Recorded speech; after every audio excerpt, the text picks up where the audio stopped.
நீங்கள் பார்த்து கொண்டிருப்பது நியூஸ் 21 செய்திகள். தமிழ்நாடு செய்திகளை உடனுக்குடன் தெரிந்து கொள்ள நியூஸ் 21 செய்திகளை பாருங்கள்.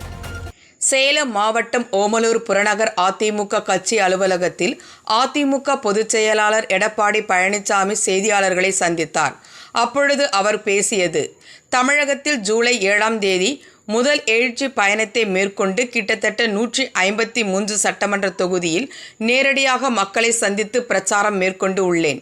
153 சட்டமன்ற தொகுதியிலும் மக்கள் எழுச்சி ஆரவாரம் அடுத்த ஆண்டு நடைபெற உள்ள சட்டமன்ற தேர்தலில் அதிமுக தலைமையிலான அமைக்கப்பட்டுள்ள கூட்டணி வெற்றியடையும் என்பதை தெரிந்து கொண்டேன் என்றார். டெல்லி பயணம் குறித்து விமர்சனங்களுக்கு விளக்கமாக தெளிவாக தெரிவிக்க விரும்புகிறேன். முதல்வர் ஸ்டாலின் அடிக்கடி என்னை பற்றி விமர்சனம் செய்து வருகிறார்.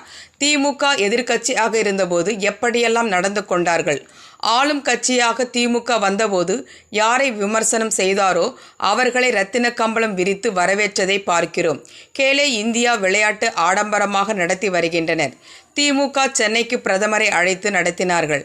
செஸ் ஒலிம்பியா விளையாட்டுப் போட்டியை நேரடியாக தமிழகத்திற்கு பிரதமரை அழைத்து முதல்வர் ஸ்டாலின் நடத்தினார்கள்.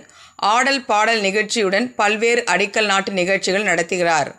செங்கோட்டையின் மீது ஒழுங்கு நடவடிக்கை எடுக்கப்பட்டுள்ளது. நீக்கம் தொடர்பான முடிவுகளை தலைமை கழகம் மூலம் தான் முடிவெடுக்க முடியும்.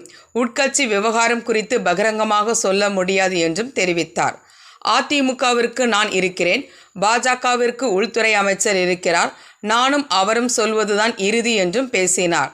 நான் முகமூடி அணிந்து செல்லவில்லை, அவர்தான் முகமூடி அணிந்து அதிமுகவில் நுழைந்தார் என்று டிடிவி தினகருக்கு பதில்.